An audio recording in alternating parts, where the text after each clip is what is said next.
Hey everyone, this is Chris, and tonight I am doing my video, and I will write an article later entitled Death and Taxes. Okay. Um, the other day I saw a post.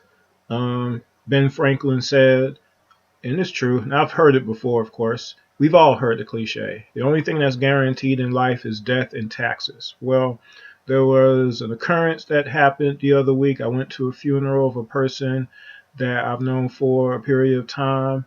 He passed away. It was a car accident. He was 39 years old, and he left behind a couple of sons and a daughter, I believe. And they are without their father now for the rest of their lives. Okay, 39 years old is young, right? Death and taxes. Okay, the one thing we can't control is when the death might occur.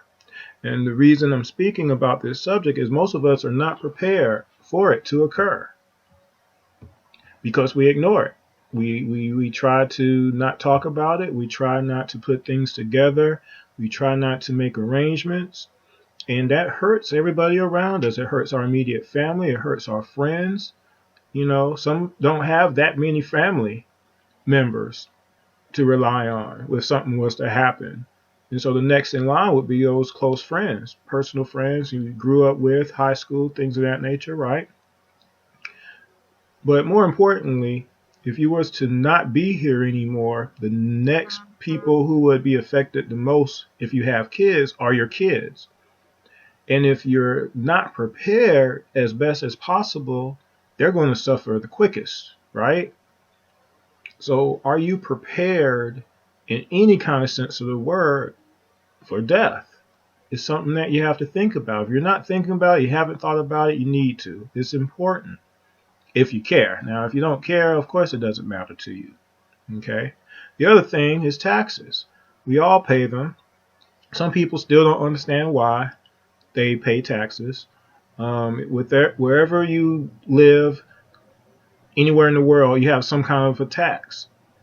Taxes are necessary to infrastructure of the country or city that you live in, state, wherever, because unless you create it yourself, you need it, right? So whether it be education, of course, we go to school, things of that nature, that's funded by taxes.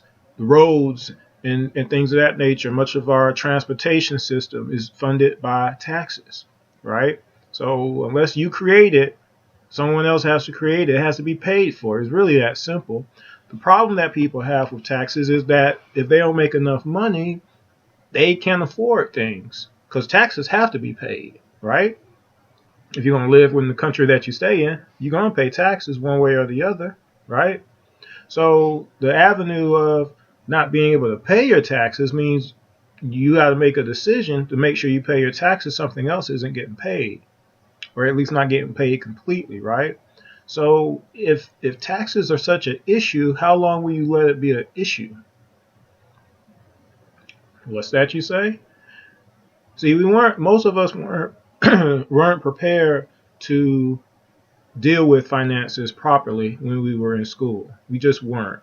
We missed out on a lot, but that doesn't give you the excuse to not finally do something about it and get more education. Most of this is on the internet. IRS.gov gives you plenty of information in regards to the tax system, tax laws, tax breaks, tax deductions, tax benefits, all those type of things. But most people don't want to read. They just want to complain.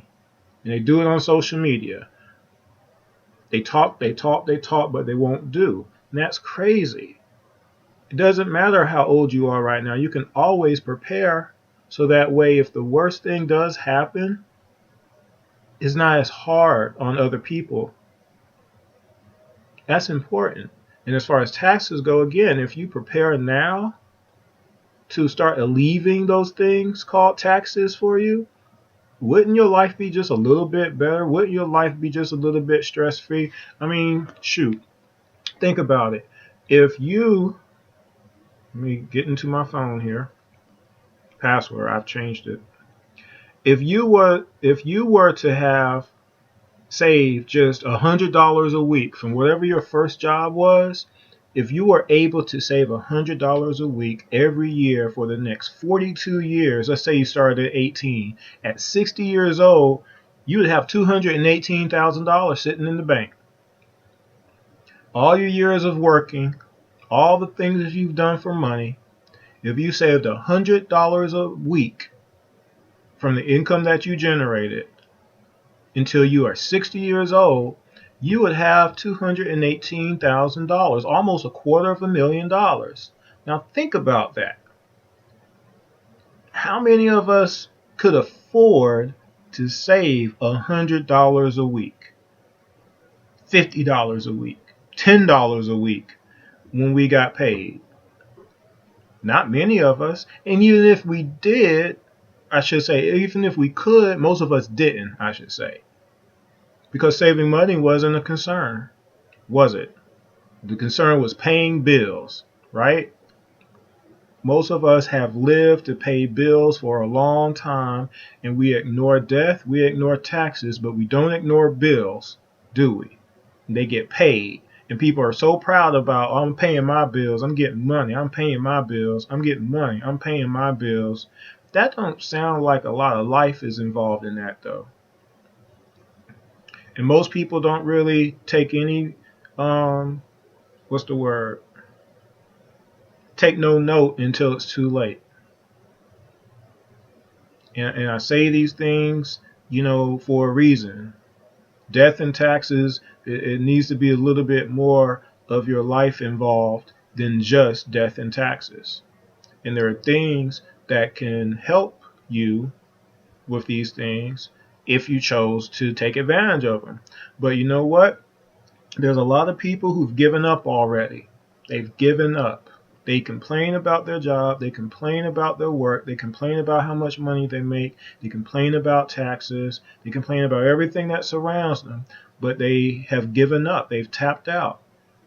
And they refuse, because they've given up, to do anything about it, to even try. I shouldn't say do anything about it. I should say they don't even try to address the issue and try to come up with a solution. Death and taxes. The only things that are guaranteed, death and taxes. But that's not exactly true. There is something that is guaranteed other than death and taxes, and that's you. Because at the end of the day, if you really want something to happen, it'll get done. You got a job, right? That wasn't guaranteed. There was a lot of other people trying to get that job, right? You have it, though. You're earning the paycheck right now, right? If you went to school, you got into school, right? You finished school, right? That wasn't guaranteed either, right?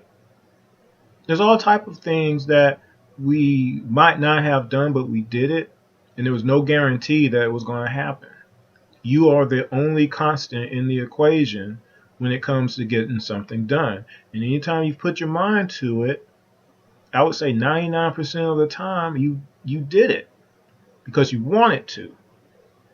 So what's the problem? There's certain things that you just don't want to do because you've already put your mind in that mindset that you're not going to do it. And when you do that, it's probably not going to happen. There's a friend of mine in Atlanta. The one time I used the word "you can't," I almost got my head chopped off.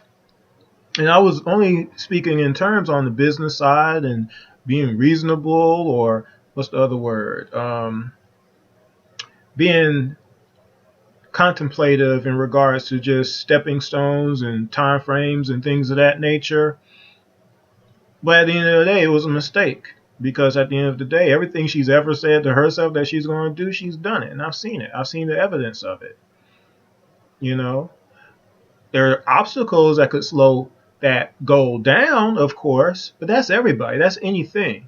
But the thing of it is that if you really want to get over the hump, get over and around that obstacle, go under the obstacle, delete the obstacle, you can do it.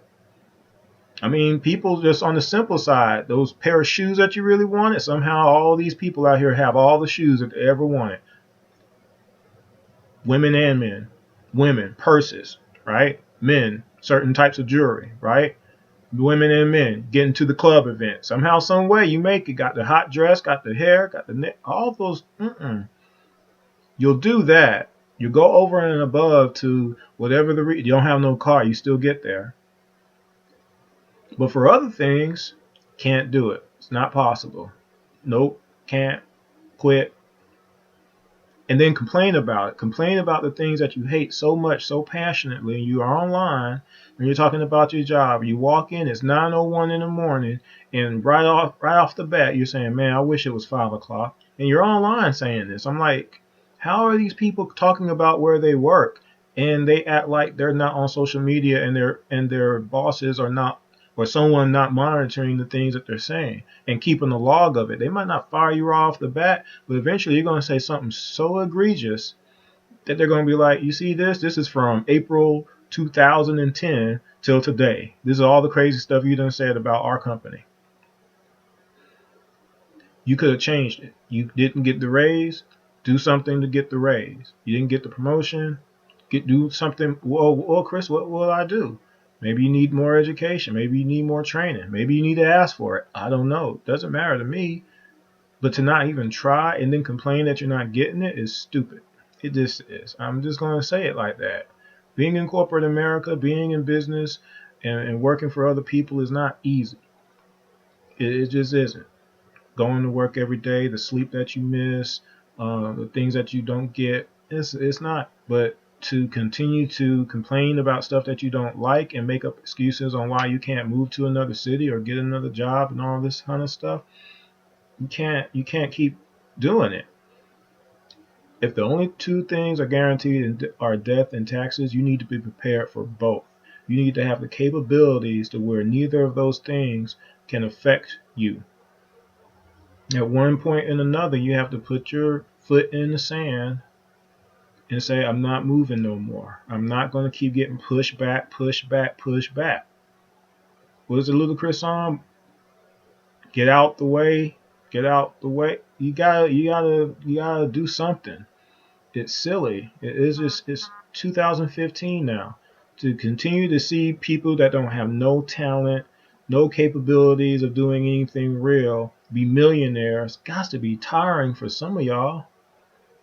Everybody has circumstances. I've had circumstances that have just been horrible bad, but I still keep going because I have to. However long it takes you to accomplish a goal, that's what you need to be able to do. Keep going. Keep working, keep striving, keep trying, whatever the words you want to use. But at a certain point, you can't be stopped just because. And some people are just so enraged and mad about what is going on around them. They don't want to listen to anything else. They've given up. They've tapped out so easily that any positive recognition is evil to them. It's just like, why are you even saying anything nice to me? I don't care about my life. This is how it is. I'm going to work 167 hours a week. I'm going to get 1 hour off a week, and I'm going to kill myself working. So leave me alone. Don't tell me anything can be different. It don't work like that for me. That's what I've gotten. That I got the reason that this video is happening is because I actually got that the other day. That response from somebody.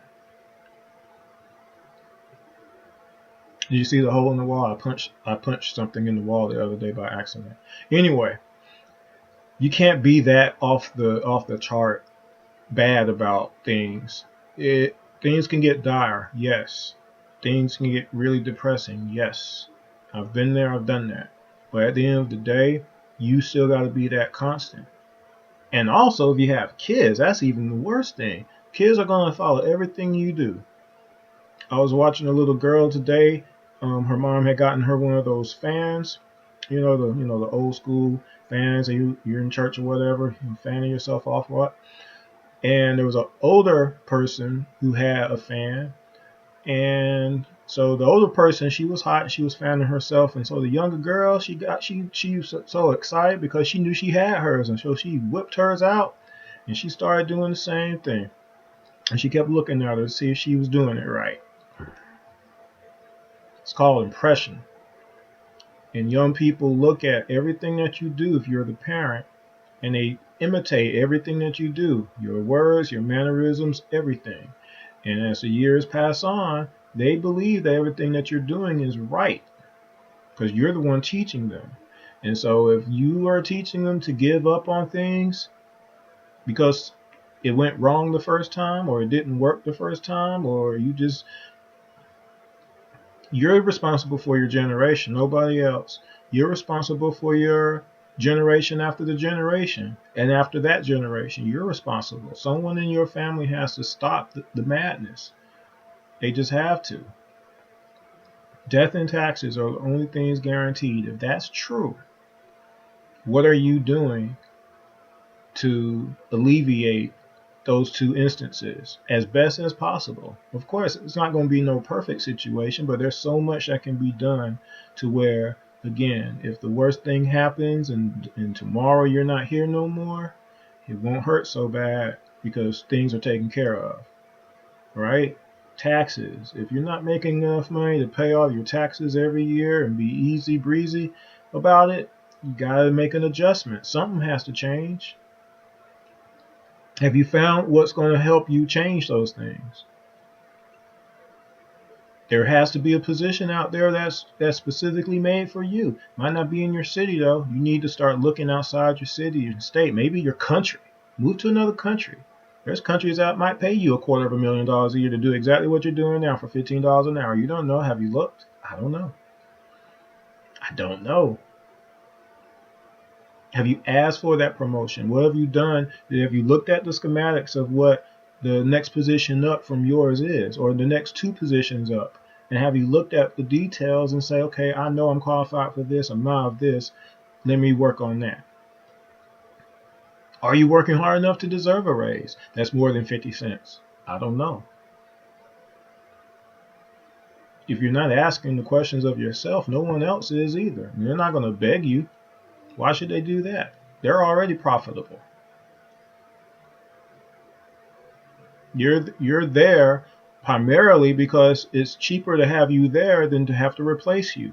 That's the value of most people's jobs. Unless you're one of the executives in the company and definitely the co-founder, you're only there to fill a spot. That's what it is.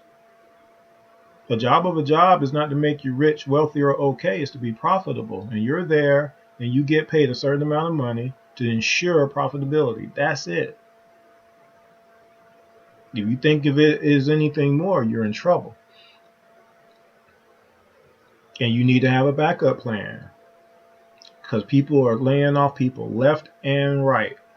You've seen the news stories. You've seen it on TV, the radio, the internet. All you got to do, there's sites that tell you what companies are laying off people. Like, seriously.